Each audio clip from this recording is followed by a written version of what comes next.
Everyone, welcome back to my channel. कैसे हो आप सभी? आई एम श्योर कि आप सभी लोग ठीक होंगे। तो चलिए आज का वीडियो स्टार्ट करते हैं। आज के वीडियो में हम लोग डील करने वाले हैं डायबिटीज़ मेलाइटस। इसमें हम टाइप 1, टाइप 2, गैस्ट्रेशनल सारी डायबिटीज़ जो है एक ही बार में सारे डिस्कस कर लेंगे। ठीक है, ये वीडियो थोड़ा लॉन्ग होगा क्योंकि हम डायबिटीज़ मेलाइटिस के बारे में पूरा इसी में डिस्कस कर लेंगे। ठीक है, तो मैं आपको बहुत ही इजी लैंग्वेज में नोट्स दूंगी ताकि आपको समझ भी आ जाए और एग्जाम में आपको लिखने में कोई दिक्कत भी ना हो। ठीक है, तो जो लोग भी चैनल पर नए हैं वो लोग चैनल को सब्सक्राइब कर ले, वीडियो को लाइक करें, और अगर आपको पीडीएफ नोट्स चाहिए हो तो डिस्क्रिप्शन में मेरा मेल दिया हुआ है, उस पर कॉन्टैक्ट करके आप लोग पीडीएफ नोट्स ले सकते हो। तो चलिए स्टार्ट करते हैं डायबिटीज़ मेलाइटिस। ठीक है, डायबिटीज़ मेलाइटिस वैसे है क्या?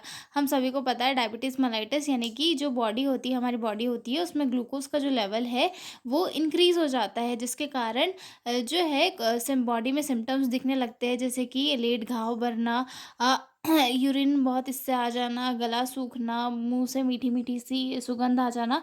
ऐसे सिम्टम्स जो है दिखाई देने लगते हैं। ठीक है, अब डायबिटीज़ मेलाइटिस होता क्या है और इसकी डेफिनेशन, टाइप्स वगैरह हम लोग डिटेल में डिस्कस करते हैं। ठीक है, introduction. Diabetes mellitus is a long term chronic disease. Diabetes mellitus जो है एक टाइप की लॉन्ग टर्म क्रोनिक डिसीज़ होती है। It affect how the body use blood blood sugar.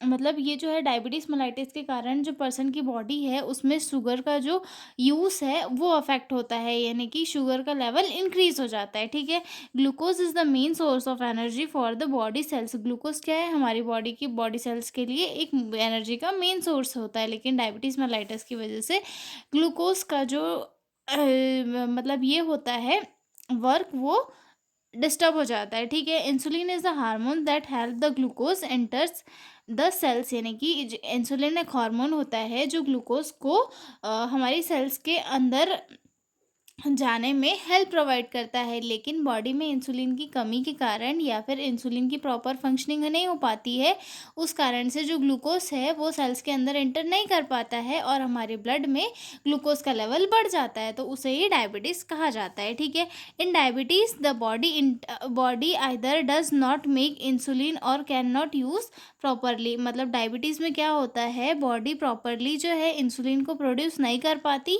या फिर जो है इसे प्रॉपरली यूज़ नहीं कर पाती है। ठीक है, जिसके कारण जो ग्लूकोज है वो ब्लड में ही रह जाता है, सेल्स के अंदर इंटर नहीं कर पाता है। ठीक है, if it not control it can damage organs like heart, kidneys, ice and nerves.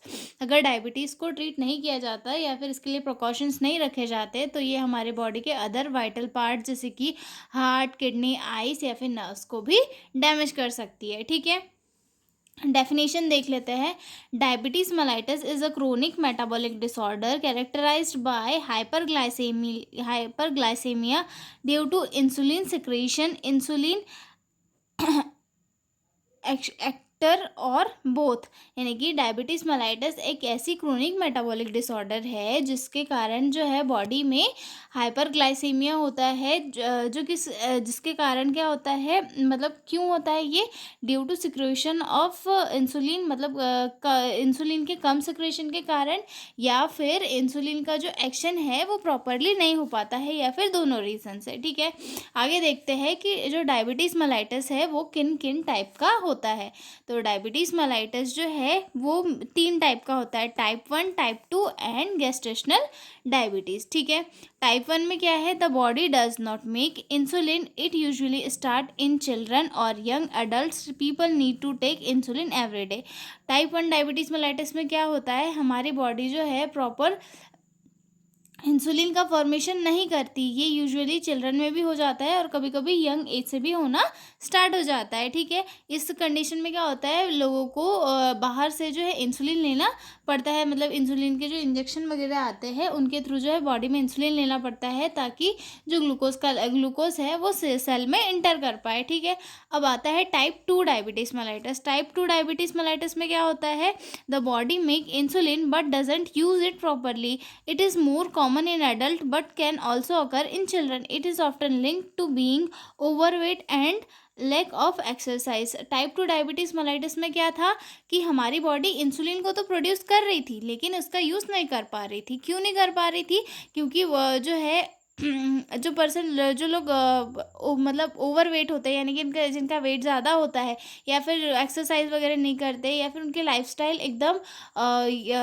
Damage होती है, कि लेट उठना, टाइम से कुछ नहीं करना, वर्क वगैरह, मतलब एकदम लेजी लाइफ जिनकी चल रही है, उनकी लाइफ में मतलब उनकी ये जो हेल्थ है वो मेंटेन नहीं कर पाते, जिस कारण से डायबिटीज़ टाइप 2 मेलाइटस कॉज हो जाता है। ठीक है, मेनली ये जो है एडल्ट में होता है, लेकिन चिल्ड्रन में भी इसके होने के चांसेस होते हैं। ठीक है, गेस्टेशनल डायबिटीज़ यानी कि ही कब होती है? ड्यूरिंग प्रेगनेंसी, यूजुअली ही goes away after baby is born, increase the risk of type 2 diabetes mellitus later. मतलब ये गेस्टेशनल डायबिटीज में क्या होता है, ये जब कोई भी फीमेल प्रेग्नेंट होती है उस टाइम पे होती है, और जब बेबी की डिलीवरी हो जाती है उसके बाद ख़त्म हो जाती है। लेकिन इससे कभी कभी क्या होता है कि टाइप 2 डायबिटीज़ मेलाइटस होने के चांसेस हो जाते हैं। ठीक है, आगे देखते हैं टाइप 1 डायबिटीज़ मेलाइटस को अच्छे से। Type 1 diabetes mellitus is a condition where body can not make insulin. It is usually begin children और young adult but can happen at the age at any age. Insulin is needed to help sugar glucose from food and food the body cells for energy. Type 1 diabetes mellitus में हमने अभी देखा था कि type 1 diabetes mellitus में क्या होता था, हमारी बॉडी में इंसुलिन का प्रोडक्शन नहीं हो पा रहा था। ठीक है, ये मेनली जेनेटिक रीजंस के कारण भी होता है। ठीक है, तो ये यंग एज में भी हो सकता है, या फिर जब एज कम होती है उस टाइम पे भी कॉज हो सकता है। और इंसुलिन हमारी बॉडी में क्यों चाहिए होता है? ताकि ग्लूकोज को ब्लड से जो है सेल्स के अंदर इंटर कराया जा सके। ठीक है, ताकि एनर्जी हमारी बॉडी में स्टोर होके रह सके। लेकिन इंसुलिन जब प्रॉपरली प्रोड्यूस नहीं होता है तो हमारी बॉडी में ग्लूकोज का जो लेवल है वो एक्स्ट्रा इसमें हो जाता है, और एनर्जी भी हमारे जो ब्लड सेल्स होती है, मतलब हमारी बॉडी की सेल्स में स्टोर होके नहीं रह पाती है। ठीक है, डेफिनेशन देखते हैं टाइप 1 डायबिटीज़ मेलाइटस की। Type 1 diabetes mellitus is an auto immune disease where the body immune system attack and destroys insulin producing cells beta cells in the pancreas. यानी कि टाइप 1 डायबिटीज़ मेलाइटस में क्या होता है, हमारे टाइप 1 डायबिटीज़ मेलाइटस एक type का auto immune disease होता है, जिसमें कि हमारी बॉडी की इम्यून सेल्स हमारे बॉडी की ही जो वो इंसुलिन को प्रोड्यूस करने वाली सेल्स होती है, यानी कि बीटा सेल्स के ऊपर अटैक करती है और इंसुलिन को प्रोड्यूस नहीं करने देती, जिसके कारण बॉडी में जो है इंसुलिन प्रोड्यूस नहीं हो पाता, और बॉडी में हाइपरग्लाइसेमिया की कंडीशन जो है क्रिएट हो जाती है। ठीक है, अब इसके कॉजेज़ क्या क्या हो सकते हैं? Exact cause is unknown but में इंक्लूड जेनेटिक फैक्टर्स। मतलब एग्जैक्ट कॉज जो है इसका अननोन है, बट कुछ जेनेटिक फैक्टर्स इंक्लूड हो सकते हैं। ठीक है, ऑटो इम्यून रिएक्शन भी हो सकता है, वायरल इन्फेक्शन, जैसे कि वायरल इन्फेक्शन वगैरह हो सकता है, इन्वायरमेंटल ट्रिगर्स हो सकता है, इन्वायरमेंटल में किसी चीज़ के इन्फेक्शन वगैरह के कारण हो सकता है। ठीक है, अब इसके साइन एंड सिम्टम्स क्या है? साइन एंड सिम्टम्स में ये है, पेशेंट में जो इंक्रीज्ड थ्रस्ट हो जाएगा जिसे पॉलीडिप्सिया कहते हैं, फ्रिक्वेंट यूरिनेशन होगा जिसे पॉलीयूरिया कहा जाता है, इंक्रीज्ड हंगर यानी कि पॉलीफेजिया, पेशेंट की जो भूख है वो ज़्यादा बढ़ जाएगी। ठीक है, वेट लॉस देखने के लिए मिलेगा, जबकि पेशेंट ज़्यादा खाएगा लेकिन फिर भी उसका वेट जो है कम होगा। फटिग एंड वीकनेस देखने के लिए मिलेगी, ब्लड विजन देखने के लिए मिलेगा। ठीक है, इसकी पैथोफिजियोलॉजी देख लेते हैं थोड़ा सा। ड्यू टू जेनेटिक और इन्वामेंटल फैक्टर, मतलब जेनेटिक या फिर इन्वामेंटल फैक्टर्स के कारण ऑटो इम्यून रिएक्ट करेगा, और destruction of pancreatic beta cells, जो हमारी पैनक्रियाज में बीटा सेल्स होती है वो डिस्ट्रैक्ट हो जाएगी, मतलब ख़त्म हो जाएगी। ठीक है, और नो लिटिल इंसुलिन प्रोड्यूस, जब हमारी बीटा सेल्स ही वहाँ से डिस्ट्रक्ट, मतलब उनका डिस्ट्रक्शन हो जाएगा, ख़त्म हो जाएगा, तो क्या हमारी बॉडी में इंसुलिन प्रोड्यूस हो पाएगा? नहीं हो पाएगा। तो जिसके कारण लिटिल, थोड़ा या फिर बिल्कुल भी इंसुलिन का प्रोडक्शन होना बंद हो जाएगा। ठीक है, glucose can not enter cells, मतलब जो ग्लूकोज है वो हमारी सेल्स के अंदर इंटर नहीं कर पाएगा, जिसके कारण क्या होगा? High blood sugar level, hyperglycaemia हो जाएगा, और सिम्टम्स ऑफ डायबिटीज शो होने लग जाएंगे। ठीक है, आगे देखते हैं इसके मैनेजमेंट में क्या क्या किया जा सकता है। ठीक है, इंसुलिन थेरेपी दी जा सकती है, पेशेंट को डेली इंसुलिन इंजेक्शन और pump, healthy eating, balance diet और काउंट कार्बोहाइड्रेट्स, मतलब एक बैलेंस डाइट की जिसमें ज़्यादा शुगर का लेवल ना हो वैसी डाइट पेशेंट को दी जाए, ठीक है। रेगुलर एक्सरसाइज से भी जो है सिम्टम्स काफ़ी कम हो सकते हैं, ठीक है। Monitoring blood sugar level regularly, educate and education and support for self care, patient को उस चीज़ों के बारे में एजुकेट करना कि आपको मीठा नहीं खाना है, आपको एक बैलेंस डाइट लेनी है, ऐसी डाइट लेनी है जिससे कि आपकी शुगर कंट्रोल रहे, आपको डेली शुगर की मॉनिटरिंग करनी है, पेशेंट को उसकी सेल्फ केयर के लिए एजुकेशन वगैरह देना है। इन सारी चीज़ों करके हम उसका मैनेजमेंट कर सकते हैं, ठीक है। अब प्रिकॉशंस क्या क्या रख सकते हैं, नेवर स्किप इंसुलिन डोजेस, मतलब जो इंसुलिन के डोजेस है उन्हें बिल्कुल स्किप नहीं करना है, ठीक है।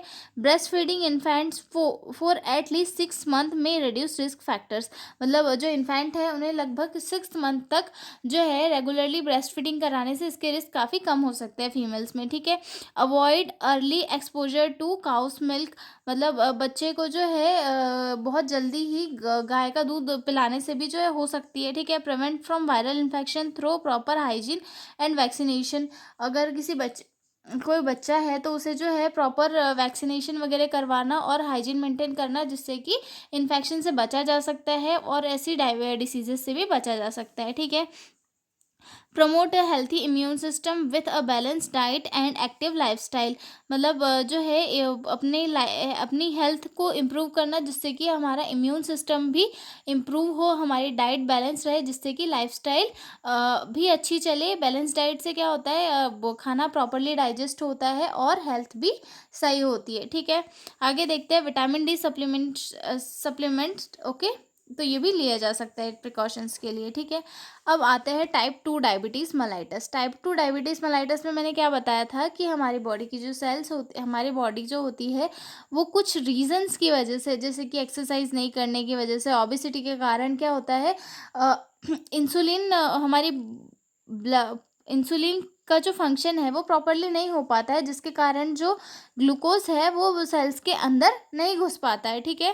Type 2 diabetes mellitus is a common lifestyle related disease, मतलब ये काफ़ी कॉमन लाइफस्टाइल रिलेटेड डिसीज है।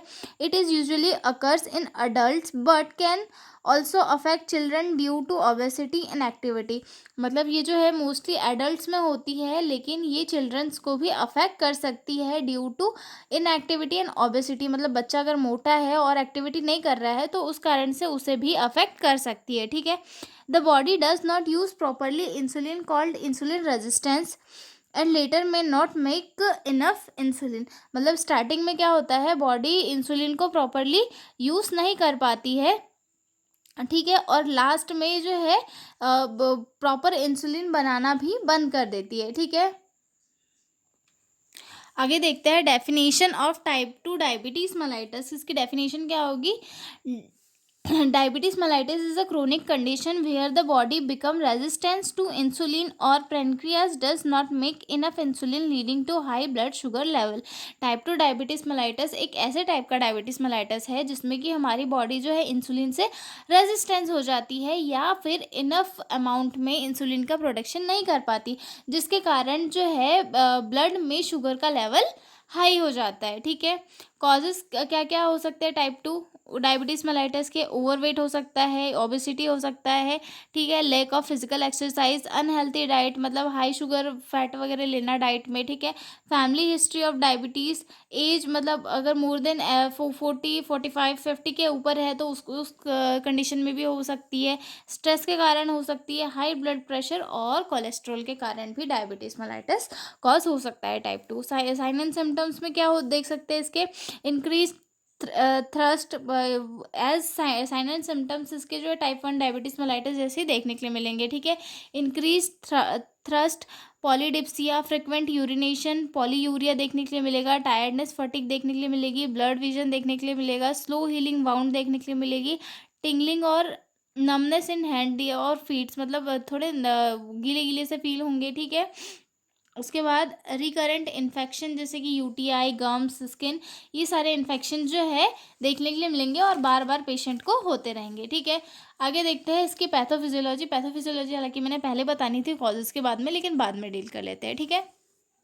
Due to obesity specially abdominal fat, मतलब अगर कोई पर्सन मोटा है तो उसके ड्यू टू तो उसके एब्डोमेन फैट के कारण मोस्टली होता है, ठीक है। Increased free fatty acid and inflammatory cytokines, मतलब ओबेसिटी के कारण जो है फ्री फैटी एसिड इंक्रीज हो जाते हैं, और उनके साथ साथ इन्फ्लामेटरी साइटोकाइंस भी, ठीक है।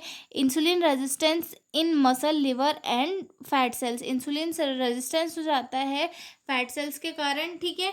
Body needs more insulin to control blood sugar, मतलब बॉडी को जो है और ज़्यादा नीड होने लगती है ब्लड में जो शुगर लेवल है उसे कंट्रोल करने के लिए। जैसे कि शरीर अब मोटा होते जा रहा है, ठीक है। अब मोटा होते जा रहा है, उसमें ब्लड भी तो ज़्यादा होगा, फैट भी ज़्यादा होगा, तो वहाँ पर क्या रहेगा, ग्लूकोज भी ज़्यादा रहेगा। तो ग्लूकोज को कंट्रोल करने के लिए ये जो है ज़्यादा इंसुलिन की नीड पड़ेगी। अब ज़्यादा इंसुलिन की नीड पड़ेगी, लेकिन लिवर इतना कैपेबल थोड़ी है कि वो उतनी इंसुलिन प्रोड्यूस किया जाएगा, ठीक है। पेनक्रियास प्रोड्यूस मोर इंसुलिन, फिर भी वो जो है ज़्यादा इंसुलिन को प्रोड्यूस करेगा। ओवर टाइम बीटा सेल्स इन पेनक्रियास गेट टायर्ड, मतलब बहुत लंबे टाइम के बाद में क्या होगा, जो बीटा सेल्स होगी जो पेनक्रियास से इंसुलिन को सिक्रीट कर रही है, वो थक जाएगी या फिर वीक हो जाएगी। रेड्यूस इंसुलिन प्रोडक्शन, जिसके कारण क्या हो जाएगा, इंसुलिन का प्रोडक्शन रेड्यूस हो जाएगा, ठीक है। फिर glucose can not enter cells properly, जो ग्लूकोज है वो सेल्स के अंदर प्रॉपरली इंटर नहीं कर पाएगा, ठीक है। Blood glucose level increased hyperglycaemia, जिसके कारण क्या होगा, ब्लड में ग्लूकोज का लेवल इंक्रीज हो जाएगा, और जो है जिसे हम हाइपरग्लाइसीमिया वाली कंडीशन बोल सकते हैं, ठीक है। और इसे ही टाइप 2 डायबिटीज़ मेलाइटस कहा जाता है, और टाइप 2 डायबिटीज़ मेलाइटस के सिम्टम्स जो है दिखना शुरू हो जाएंगे। आगे देखते हैं medical management of type 2 diabetes mellitus की। इसके लिए हम लोग क्या क्या मेडिकल मैनेजमेंट कर सकते हैं। तो सबसे पहले ओरल मेडिकेशन दी जा सकती है, जिसमें मेटफॉर्मिन दिया जा सकता है, सल्फोनाइलियास दिया जा सकता है। मेटफॉर्मिन में ये क्या करता है, help reduce blood sugar bye improving insulin use, मतलब ये जो है इंसुलिन के यूज़ को इम्प्रूव करके ब्लड में ये शुगर के लेवल को कम कर सकता है, ठीक है। ये क्या करता है, help in pancreas make more insulin, इसकी हेल्प से जो है पेनक्रियाज में ज़्यादा अमाउंट में इंसुलिन को प्रोड्यूस किया जा सकता है, ठीक है। DPP-4 इनहिबिटर्स या फिर SGLT2 इनहिबिटर्स, GLP-1 एगोनिस्ट, ये जो है न्यूअर ड्रग है जो बहुत सारे बेनिफिट्स देते हैं, इन्हें यूज़ किया जा सकता है। पेशेंट को इंसुलिन थेरेपी दी जा सकती है if needed, if oral drugs are not enough to control sugar level, अगर जो है ओरल ड्रग प्रॉपरली वर्क नहीं कर रहे हैं तो उस कारण उस ड्यूरेशन में जो है पेशेंट को इंसुलिन थेरेपी दी जाती है, ठीक है।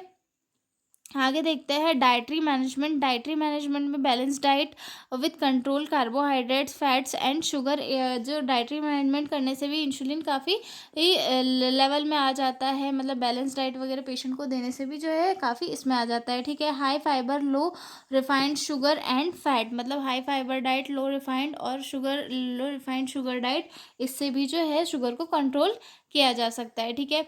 एक्सरसाइज की हेल्प से भी किया जा सकता है, at least 30 minutes per day, walking, yoga, cycling, इन सारी चीज़ों से क्या होगा, वेट गेन कम होगा, और जो बॉडी में इंसुलिन की नीड कम रहेगी, जिससे कि शुगर का लेवल जो है मेंटेन रहेगा, ठीक है। मॉनिटर ब्लड शुगर रेगुलरली, जो है ब्लड शुगर लेवल को मॉनिटर करना, जिससे कि हाइपरग्लाइसीमिया ज़्यादा सीवियर इस पे ना पहुँचे, ठीक है। ट्रेंडिंग रिलेटेड कंडीशंस जैसे कि manage blood pressure, cholesterol and obesity, इन सारी चीज़ों को मैनेज करके भी जो है सिम्टम्स को काफ़ी कम किया जा सकता है, ठीक है। आगे देखते हैं management of type 2 diabetes mellitus. इसमें सबसे फर्स्ट आता है असेसमेंट, पेशेंट का हम लोग असेसमेंट करेंगे। Monitor blood glucose, vital sign, weight and symptoms, patient को का जो है सबसे पहले ब्लड ग्लूकोज लेवल, मतलब RBS चेक करना है, वाइटल साइन चेक करना है, वेट चेक करना है, सिम्टम्स चेक करना है, और पेशेंट को कहीं वाउंड या फिर इन्फेक्शन तो नहीं है कहीं पैर वैर में, ये सारी चीज़ें सबसे पहले चेक करना है, ठीक है। मेडिकेशन एडमिनिस्ट्रेशन करना है, give medicine insulin as prescribe, monitor for side effects like hypoglycaemia. Patient को जो है सारी मेडिसिन वगैरह देना है, इंसुलिन अगर प्रेस्क्राइब की गई है तो इंसुलिन देना है, और अगर कोई साइड इफेक्ट है जैसे कि हाइपोग्लाइसेमिया जैसे साइड इफेक्ट चेक करना है, ठीक है। डाइट एंड लाइफस्टाइल एजुकेशन, ठीक है, teach patient about healthy eating end portion control.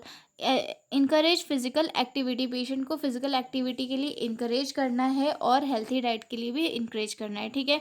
Food care education, patient को जो है फूड केयर के लिए एजुकेशन देना है कि प्रॉपर अपने फूड की केयर करे, क्योंकि वहाँ पर कभी भी जो है घाव वगैरह हो सकता है, और अगर कभी चोट वोट लग गई तो वो आसानी से नहीं भरेगा, इसलिए पेशेंट को जो है उससे रिलेटेड एजुकेशन देना है, ठीक है। मॉनिटर फॉर कॉम्प्लिकेशन, पेशेंट की बॉडी में कोई कॉम्प्लिकेशन तो नहीं हो रहा है, उसके लिए मॉनिटर करना है। Watch for sign of nerves, kidney और आई डैमेज, इन सारी चीज़ों के लिए हमें उसे जो मॉनिटर करना है, ठीक है। साइकोलॉजिकल सपोर्ट देना है, help with stress management, support कॉपिंग with chronic illness, patient को जो है स्ट्रेस मैनेजमेंट में सपोर्ट करना है।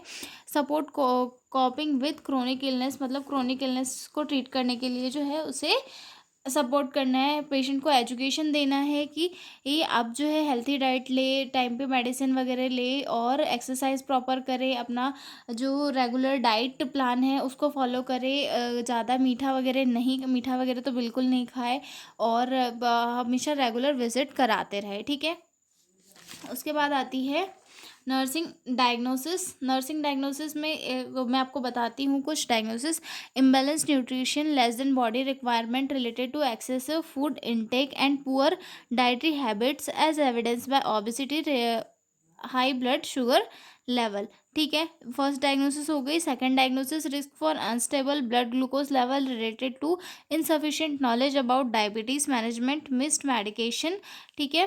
थर्ड डेफिनेशन है deficient knowledge related to new diagnosis of diabetes or lack of understanding about self care. Then fourth diagnosis है risk for infection related to high blood sugar and poor healing wound. Then fifth आता है risk for injury related to decreased sensation in feet, neuropathy to low blood sugar episodes. Okay, आगे देखते हैं diabetes की वजह से क्या क्या कॉम्प्लिकेशंस हो सकते हैं, ठीक है। Heart and blood vessel disease हो सकती है, high risk of heart attack, stroke और हाई ब्लड प्रेशर के चांसेस हो सकते हैं। आई प्रॉब्लम हो सकते हैं, डायबिटिक रेटिनोपैथी जिसे कहा जा सकता है, can lead to blood vision और ब्लाइंडनेस, ठीक है। किडनी डिसीज़ जो है डायबिटिक न्यूरोपैथी जिसे कहा जाता है, कैन कॉज किडनी फेलियर हो सकता है। उसके बाद damage of nerve, diabetic neuropathy, causes of numbness, pain, tingling specially in feet. उसके बाद फीट प्रॉब्लम्स, सोर और infection that heal slowly in severe cases में लीड टू एम्पुटेशन। कुछ केसेस में जो है एम्पुटेशन भी करना पड़ता है, क्योंकि जो डायबिटीज़ वाले पेशेंट का घाव होता है वो इजीली नहीं भर पाता है, ठीक है। स्किन प्रॉब्लम्स देखने के लिए मिल सकती है, more prone to infections, fungal और बैक्टीरियल, ओके मतलब जो डायबिटीज़ वाले पेशेंट होते हैं वो काफ़ी प्रॉन होते हैं फंगल या फिर बैक्टीरियल इन्फेक्शन के, तो इसलिए उनके ऊपर ज़्यादा ध्यान देना होता है, ठीक है। इन वुमेन वेजाइनल ड्राइनेस और इन्फेक्शन, वुमेन में जो है वेजाइनल ड्राइनेस हो सकता है या फिर इन्फेक्शन कॉज हो सकता है। आई एम श्योर कि आपको डायबिटीज़ समझ में आ गया होगा। तो मिलते हैं अगले वीडियो में एक नए क्वेश्चन के साथ, तब तक के लिए bye bye and all the best for your exam.